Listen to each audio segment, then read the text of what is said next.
Good morning, everyone. And thank you for being here and for the energy that you bring as part of the Interchange 26 program. So, I warmly welcome you all to the workshop From Vision to Action.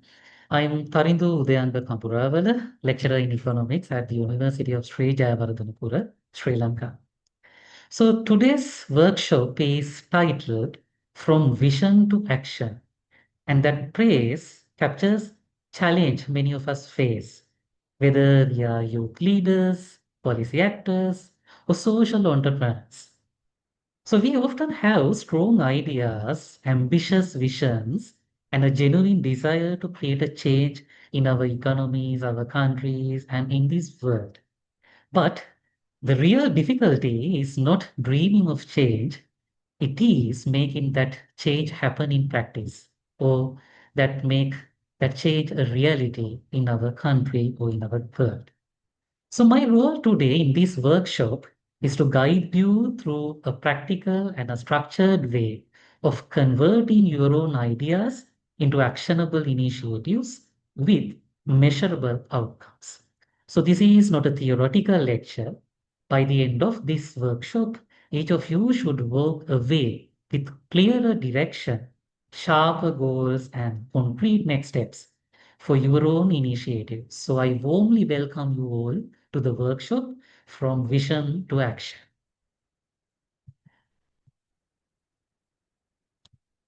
So let me start with an uncomfortable truth. The main question, why many good ideas do not create impact in our countries? Or most initiatives fail not because the idea was bad, but because the implementation was weak.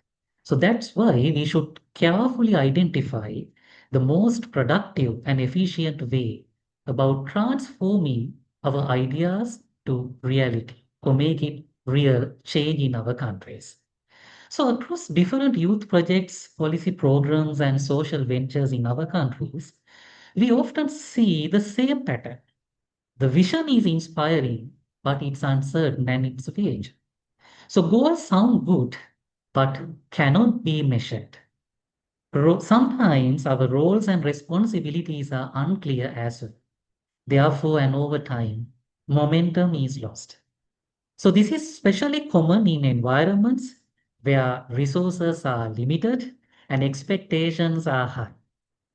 So passion alone is not enough. So what makes the difference here is clarity, structure, and accountability. So this workshop is basically designed specifically to address these gaps and to help you move from intention to execution in a realistic and disciplined way.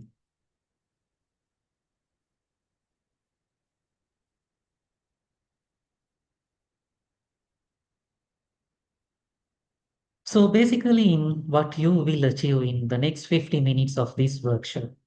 So you will work efficiently but purposefully. By the end of this session, you will have a clear and focused vision for one initiative you care about, a simple theory of change explaining how your actions lead to impact, and at least one smart goal that you can realistically achieve, and a basic implementation roadmap, including resources, stakeholders, risks, and timelines.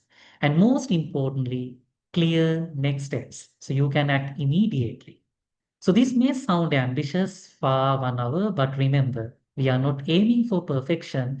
We are simply aiming for clarity and momentum.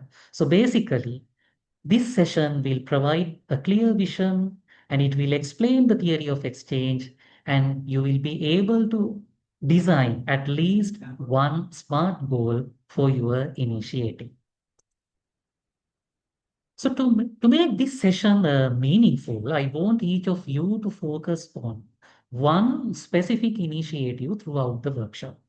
So this could be a youth-led project, a policy idea you are working on, or a social enterprise, or a community intervention, or even a pilot program that you hope to scale in your country.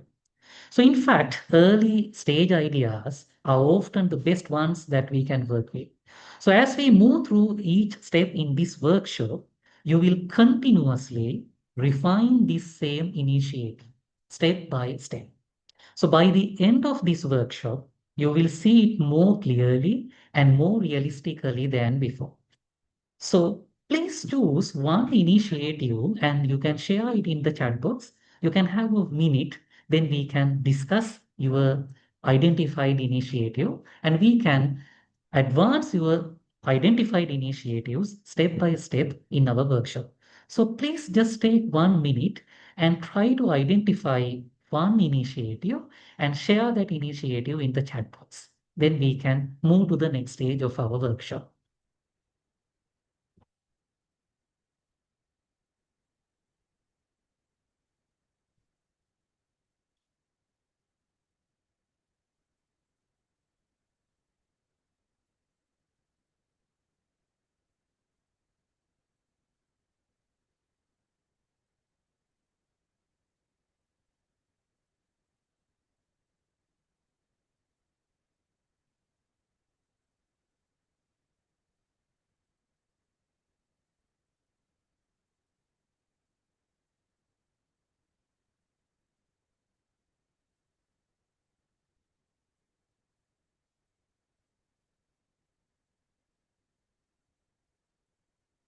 So you can form any kind of initiative. It can be a youth or community-based project, or it can be a policy-related program or reform idea.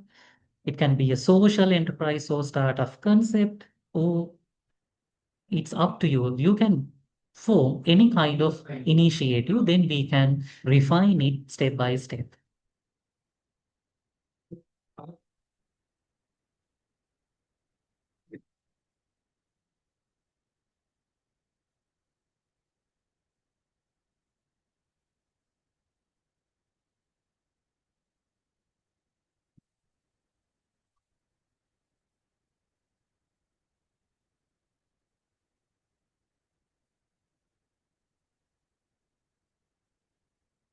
Thank you, Niji, for sharing your initiative. And she has formed introducing a policy-related program on staff welfare in a teaching hospital. A very good initiative. Then we can discuss how we can further refine your initiative, making smart goals and making productive stakeholders. And there is another shared initiative, a youth or community project, community disaster preparedness and resilience program, very good one.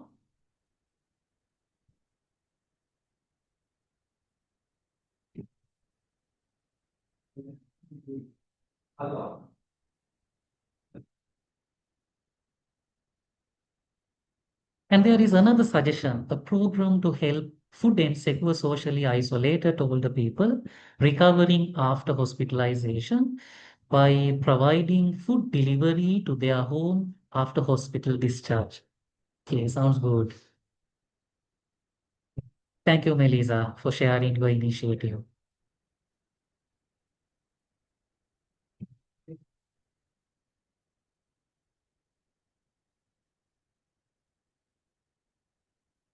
Okay, thank you very much for sharing your identified initiatives. So I would also like to share another example with you, an initiative to work on our discussion. So there is a suggestion for you, Skills for Local Employment Initiative. This is a community-based project that equips out of school and underemployed youth aged 18 years to 29 years old with practical digital and communication skills aligned with local labor market needs. So the initiative combines short training modules, mentorship from local professionals, and career guidance sessions with the goal of improving employability and income opportunities. So you may choose any initiative you are currently working on, but if you don't have one in mind, you can imagine an initiative like a youth employability project or a local policy pilot project or a social enterprise that addresses a real social problem. So what matters here is that the idea is realistic enough to plan and important enough to care about. So next, we are moving to the next stage of our workshop. Next, we should identify what does it mean by a vision. What do we mean by a vision? So we often use the word vision, but not always clearly. So basically, a vision is not a list of activities. It is not conducting workshops or launching program. Basically, a vision describes the change you want to see in the world, who that change is for, and why it matters. In some scenarios for policy actors, actually, this might mean improved outcomes for a population group. For social entrepreneurs, it might mean solving a social problem sustainably. For youth leaders, it might mean empowering others or transforming a community. So basically, a strong vision gives direction. Without it, even the best efforts can become scattered. So basically, this vision describes a change that you want to see and who will benefit from your initiative and why this change matters. So basically, a vision is not a list of activities. So now we are moving to a vision clarification exercise. So let's now try to clarify your own vision. So I invite all of you to complete this sentence for your chosen initiative. So there is a sentence starting from in the next 3 to 5 years, this initiative will contribute to. Then you can fill the gap. So I want you to focus on impact and not activities actually. So don't describe what you will do. Instead, you can describe what will be the different because your initiative exists. So just take 1 minute to write this down. You can draft your own vision for your identified initiative in our last stage. So this statement basically will guide you everything else we do today. So you can take 1 minute to form a vision for your selected initiative and you can share it in the chat box as well. You can simply start from in the next 3 to 5 years, your selected initiative will contribute to what and who will benefit. You can try to fill this sentence. Then we can refine your vision for your identified initiative. Just take 1 minute and share it in the chat box.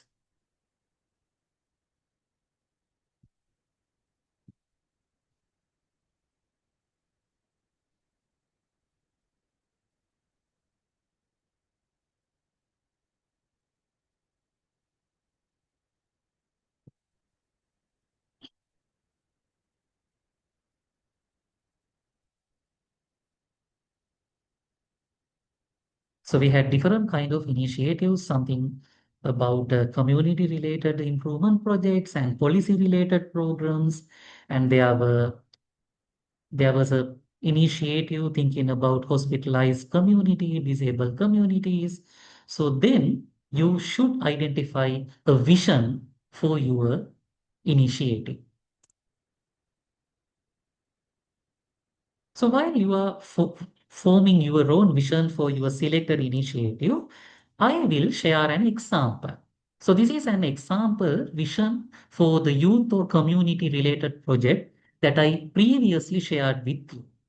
So this is my vision statement for my identified youth related project.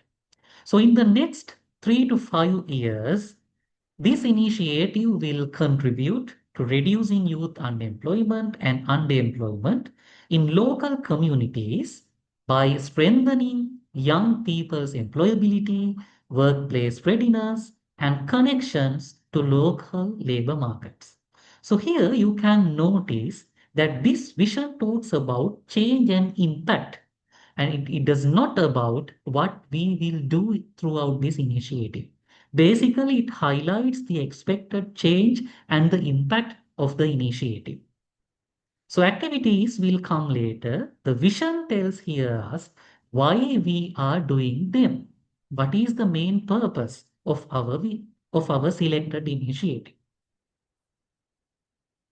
So next, I would like to compare and contrast a weak vision and a strong vision. So here there is a good example for a weak vision and a strong vision. So if you just simply focused on the weak vision, if our vision is simply based on activity focused actually, then that vision is going to be a weak vision.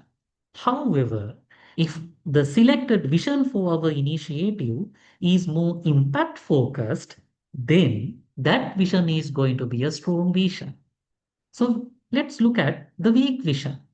If we simply form our vision as to conduct career guidance workshops and skills training programs for university students, that is going to be a activity focused vision. Therefore, it is going to be a weak vision. So why this is weak?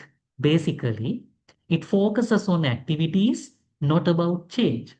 And it does not specify who benefits clearly, and there is no indication of why it matters. So it could describe almost any project. So that's why this vision becomes a weak vision. However, if you look at the second one, the more impact oriented, impact focused vision, in the next 3 to 5 years, this initiative will contribute to reducing youth unemployment and unemployment in local communities by strengthening young people's employability, workplace readiness, and connections to local labor markets. So basically, here we can see the expected impact or the outcome.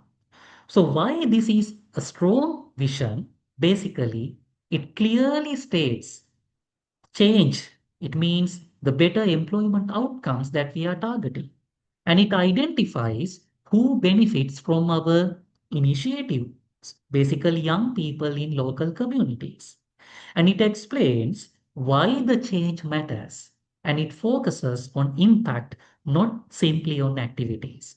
So these factors or characteristics make this vision a strong one. So when we confuse activities with vision, we limit our thinking.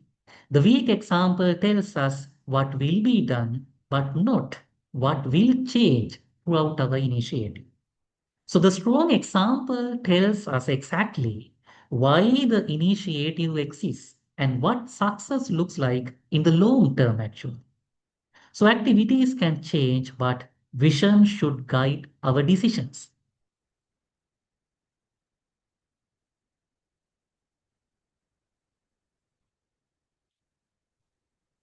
Okay, so once we form our vision for the identified action, then we should think about how this vision can be transformed to action. When we come to that stage, then we should identify a theory called theory of change. Theory of change. So once a vision is clear, the next challenge is explaining how you will get there. So this is where the theory of change becomes useful. So you can think of a theory of change as a logic behind your initiative. It answers a simple but powerful question. Why should anyone believe that what you are doing will actually create the change you want? Basically, it forces us to explain how our actions are expected to lead to results instead of assuming that good intentions automatically produce impact. It also makes our assumptions visible, such as whether people will participate, whether institutions will cooperate, or whether external conditions will remain stable. So this is important because a theory of change is not a promise. Basically, it is a reasoned explanation. When reality does not follow the plan, then the theory of change helps us understand where and why things went wrong and what needs to be adjusted. In that sense, the theory of change contacts your long term vision to day implementation decisions, and it supports learning, accountability, and improvement as well. So basically, this theory of change explains how your actions lead to results, why you believe this change will happen, and what assumptions you are making. It also helps you to test whether your idea is realistic and identify whether things might fail, and it communicate your logic clearly to others. So basically, this theory of change connects your formed vision to implementation stage. So here we have a simple theory of change model. So we will use a very simple model here. So you can start with inputs, the resources you have. Then we have, so once we have these inputs actually, it enables activities, basically what you can do throughout your initiative. So these activities create outputs, the direct results of our initiative. Output lead to outcomes, which is short to medium term changes that are coming as a result of our initiative. And these outcomes contribute to long term impact that are coming through our initiative. So at every stage, there are assumptions as well, things that must hold true for the next step to work. So making these assumptions visible is one of the most powerful part of our process. So basically in this model, we have 5 stages. We have inputs for our initiatives, and there are different kind of activities aligning in our initiative, and there are outputs coming through our initiative, and there are outcomes coming through our initiatives, and finally, there is a long-term impact. And we should keep in our mind that with key assumptions at each stage, we can proceed with step by step or stage by step. Inputs to activities, activities to outputs, outputs to outcomes, and finally, we are moving to the impact, the final impact of our initiative. So now we are moving to a simple exercise of theory of change. So now you can apply this logic to your own initiative. I just want you to identify one key activity you will undertake throughout your initiative, and one immediate output from that activity, and one short-term outcome you expect from your initiative, and one critical assumption that must be true for this to work. So keep it simple. The goal here is clarity, not complexity. So just take 1 to 2 minutes and think about one key activity, output, outcome, and what are the assumptions that you are considering when you are proceeding with your identified initiative. So just take 1 minute and you can share it in the chat box as well.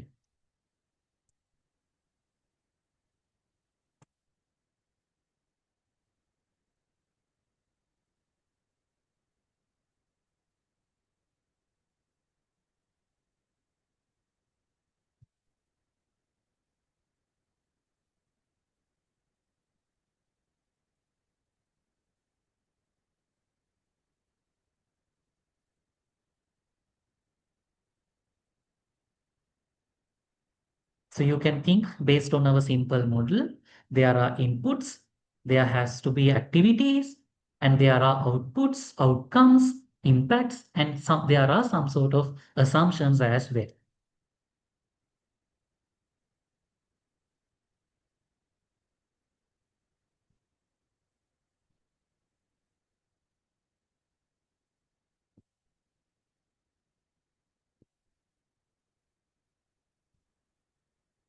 So we had different kind of initiatives actually.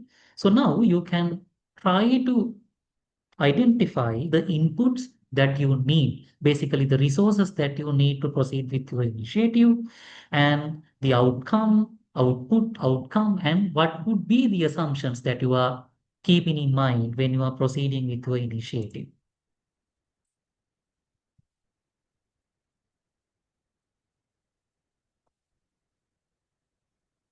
Okay, so this is an example for the inputs, activities, outputs, outcomes, and the expected impact, and the key assumptions that we can think about. So previously, I shared an example for an initiative and I shared an example for a proper vision.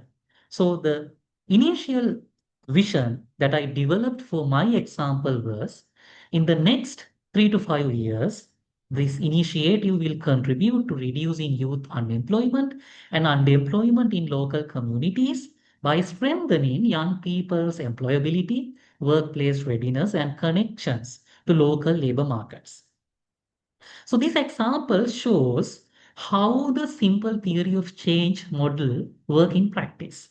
So here we begin with inputs, the resources already available.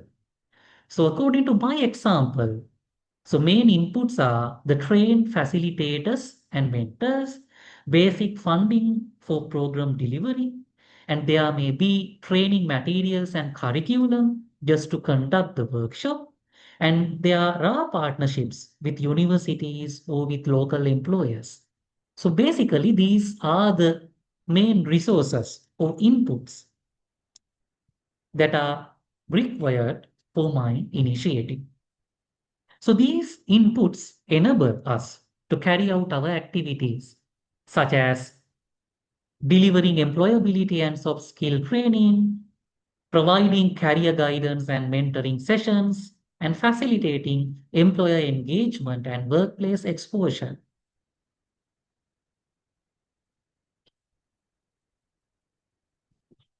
So basically, these are the identified activities aligning to my identified initiative. So these activities produce outputs of my initiative. So there are number of youth trained, number of mentoring sessions conducted throughout these workshops, and number of employer interactions and placements. So these outputs alone are not impact, but they are necessary steps. So if these outputs are effective, then these outputs lead to outcomes of this initiative. So in this case, young people become more confident, more work ready, and better connected to employers. So these are short to medium term changes in behaviors, skills, and opportunities. So basically, when it comes to the outcomes of our initiative, that is going to be medium to long term outcomes.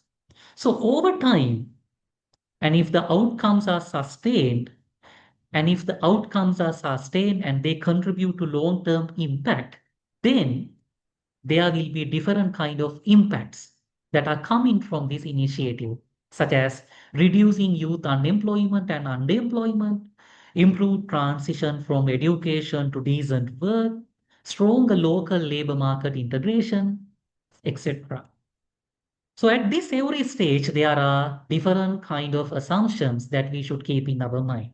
For example, we assume that youth will participate regularly, that training matches labor market needs, and that employers are willing to engage. So, making assumptions visible helps us to test whether our idea is realistic and whether it might fail. So, the main idea here is that when we are proceeding with our identified initiative, in the first stage, we should have a proper vision. So once we formed our vision, then we think about the theory of change.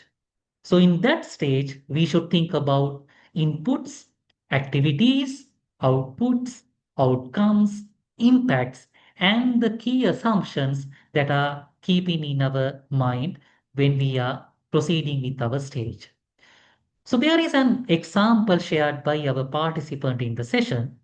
So, for example, for the activities, it has been identified that food prepared by hospital food service and delivered to person's home, and the identified output is isolated persons has improved nutrition during recovery phase, and the identified outcome is they get strong and are less likely to relapse their illness, and there is an assumption as well. They can reach them at home and they can actually eat the food as well. So perfect. So you have identified the inputs, activities, outputs, outcomes, impact, and the assumptions that you are dealing with throughout your initiatives. So basically, this is about the theory of change. So once you design or once you clearly identify the theory of change relevant to your initiative, then we are moving to the next stage. It is about our goal, the goal related to the initiative. So even with a strong vision and theory of change, actually, initiatives often fail because goals are unclear. So when goals are uncertain, progress cannot be measured. Therefore, teams lose focus as well. Furthermore, accountability becomes weak throughout our initiative. So, and it becomes difficult to justify decisions or resources. Therefore, clear goals for our initiatives act as main anchors. So that's why we should keep initiatives grounded and help leaders make better choices under pressure.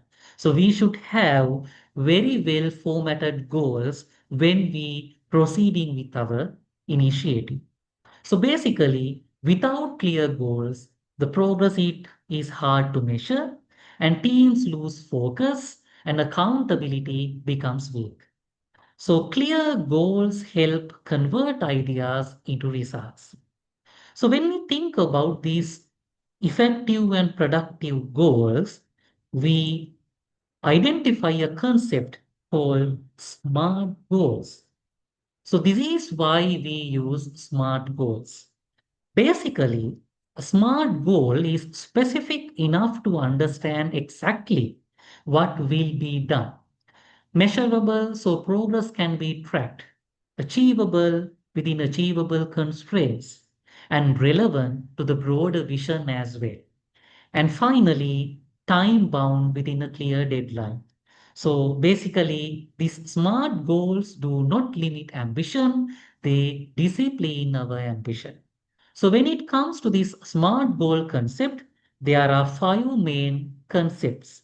Specific, it means clearly defined of our vision or goal.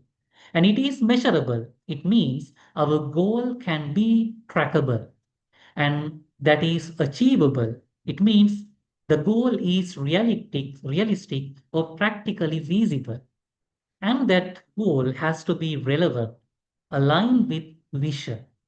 And finally, it has to be time bound. It means the goal has to be deadline based. So, if we really need to make a smart goal, then we should think about specific, measurable, achievable, relevant, and time bound characteristics. So, this is how we can convert our goal to a smart goal. So, now we are simply moving to an exercise. So, now you can write one smart goal to your own initiative. So think realistically. What is one meaningful outcome you can achieve within the next 6 to 12 months, within the next year actually? Or or you can define actually how success will be measured and by when. And this goal will become the backbone of your implementation plan. So basically you have three things to think: what will be achieved, by when, and how will success be measured.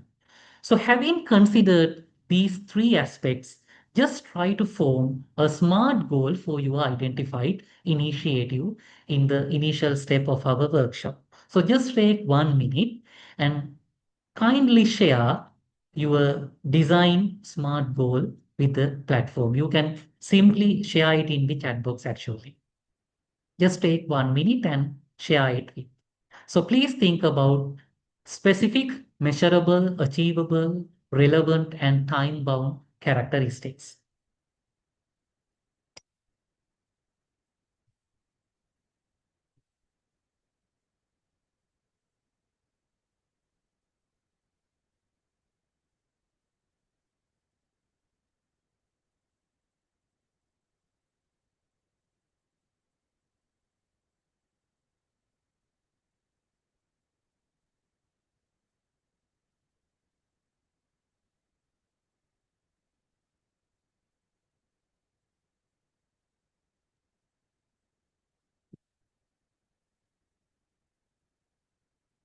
So just to support you in designing a smart goal for your initiative, I will select an example. So as you remember, initially I shared a community-based project for empowering youth and their employment. So by considering that initiative, here what I have done, I have designed a smart goal for my initiative.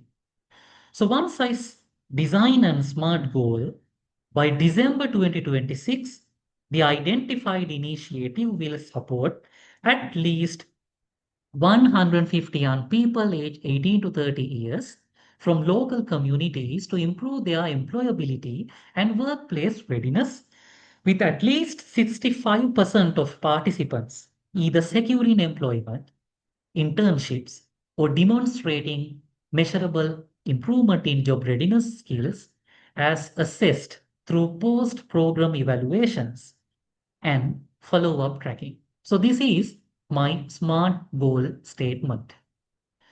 So, if you are going through this SMART goal statement, here you can see that there are specific, measurable, achievable, relevant, and time bound characteristics in these SMART goal statements. So, if you consider this specific characteristic, this SMART goal focuses on youth employability, workplace readiness for a defined group, 150 youth age from 18 years to 13 years old. So there is a specific targeted group in this initiative. That's why we say this is a specific, since there is a specific targeted group. So why this is measurable? This goal Under this goal, the success will be measured through employment outcomes, internships, and skill assessment results. So there is an identified specific way of measuring the success of this initiative. So there is an achievable characteristic as well, because there is a realistic scale for a community level initiative. And this becomes relevant as well, because this goal is directly aligned with reducing youth unemployment and underemployment. So there is a relevancy as well. And finally, this is time bound. There is a clear deadline, December 2026. So if you consider again this SMART goal statement, by December 2026, the initiative will support at least 150 young people from local communities to improve their employability and workplace readiness, with at least 65% of participants in the securing employment, internships, or demonstrating measurable improvement in job readiness skills, and as assessed through post-program evaluations and follow-up characteristics. So if you consider this goal statement, that is SMART because there are specific, measurable, achievable, relevant, and time-bound characteristics. And there is another SMART goal as well, another suggestion. So this initiative will deliver structured entrepreneurship training to clearly define group 120 young people from underserved communities. So this outcome is not just participation but improved business skills, and the goal has a clear deadline, December 2026. So this creates urgency and it helps with planning, monitoring, and accountability. And how will success be measured? So success will be measured using program completion rates, targeting at least 75% of program completion rate. And there is pre and post training assessment to evaluate skill improvement as well. And the target here is 50% to showing improvement. So these indicators make the goal measurable and verifiable, which is essential for policy reporting, funding, justification, and organizational learning. So when we think about designing a smart goal, then definitely you should think about the characteristics.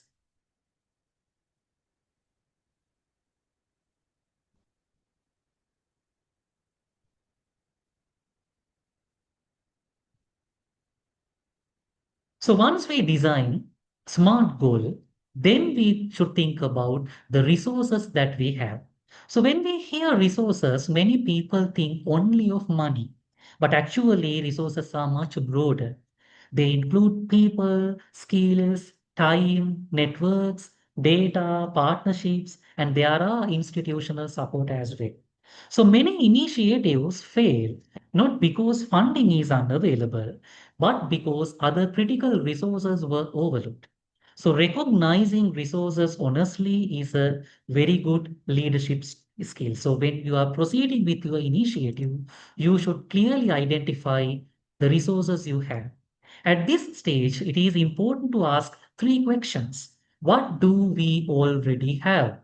And what do we still need? And where are the most serious gaps remain. And this gap analysis actually helps you prioritize partnerships, capacity buildings, or funding efforts and prevents unrealistic planning as well. So when it comes to the resource mapping and gap analysis, you should think about these three questions. What resource do we really have? What resources do we need? And what are the critical gaps? So if you think about these three different questions, this is how I can design the resource mapping and gap analysis for my identified initiative. So imagine an initiative focused on improved job readiness among final year university students through youth employability program. This is a type of initiative many of you may be familiar with, either as organizers, policymakers, or beneficiaries. So we begin by asking the first question, what resources do we already have? In this example, the initiative already has a core team of three volunteer facilitators. And this is a strong starting point because human resources and commitment are often more important than money at the early stage. So they also have access to university lecture halls for weekend sessions, which significantly reduces venture costs. In addition, the team has developed a basic training curriculum, meaning they are not starting from zero. Finally, they already have connections with two local employers, which creates opportunities for guest lectures, mentoring, or even internships as well. So these existing resources tell us the initiative is feasible and can be launched without major upfront investment. So now we are moving to the second question. What resources do we need? So once we identify the resources that we have already have, we are coming to the final stage. Where are the critical gaps? So there, for example, no confirmed financial support, limited number of industries or mentors, or no clear systems to measure skills improvement. So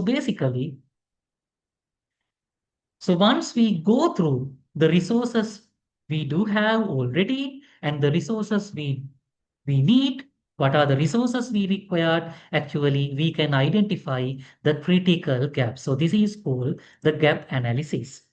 So once we go through the gap analysis, we are coming to the stakeholders stage. So no initiatives operates actually in isolation. So we need stakeholders. These stakeholders includes beneficiaries, government initiatives, partners, funders, and there may be communities as well. So if we identify these examples aligning to our identified example, from beneficiaries, the unemployed and underemployment youth are the main beneficiaries of our identified initiative. And there are government agencies such as Ministry of Youth or Youth Affairs, and there are partners such as educational institutions, and there are funders, government grants and youth development funds, and there are communities as well.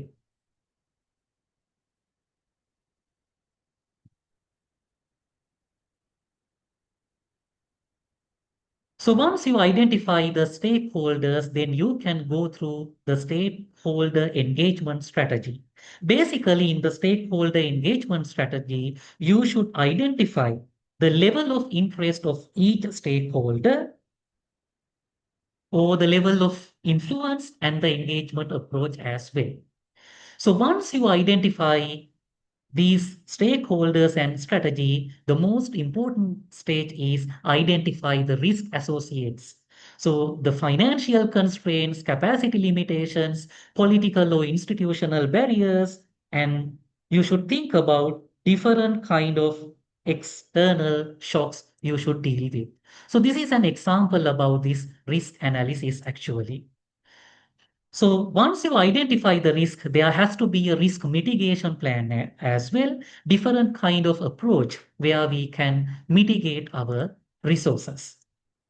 So finally, this approach has to be accountable and there has to be an accountability mechanism.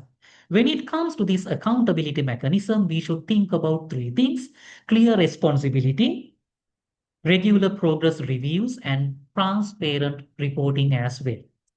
So before moving to the end, just try to identify some sort of immediate next steps that you are proceeding with. What are the stakeholders you have to deal with? What are the risks that you have to associate with? So these are the actually key takeaways of our actions. So basically, we discussed vision, and we discussed the stakeholder analysis, and we discussed the resource risk and the implementation or the mitigation approaches to risk as well. So overall, vision needs clarity, action needs structure, and impact needs accountability. So this is the end of this workshop. If you have anything to be clarified further, you can simply share it in the chat box.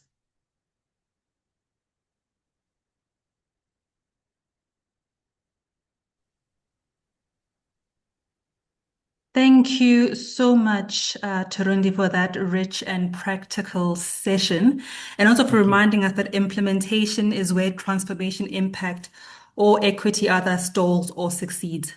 I'm conscious of time. To all our participants, if you have any questions, please do put them in the chat, and I'm sure the team will find a way to collate all those questions and send it to Turendi to respond in a more comprehensive way. But thank you so much for that insight. And I encourage all of us just hold on to one concrete action on insight that we can use from this workshop moving forward. Right, we will now shift gears to our next segment, which will bring us firmly into lived experience. We'll be joined by Tanushree Roy, policy specialist at Niti Aayog, Government of India, and founder of the Shrinkala Center for Arts and Development.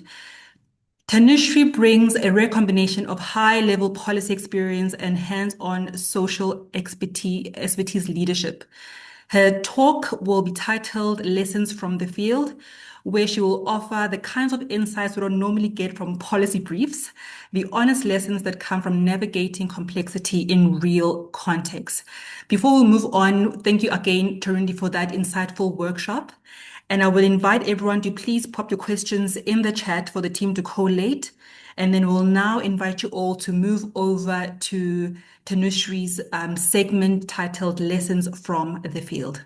Thank you all. Thank you so much.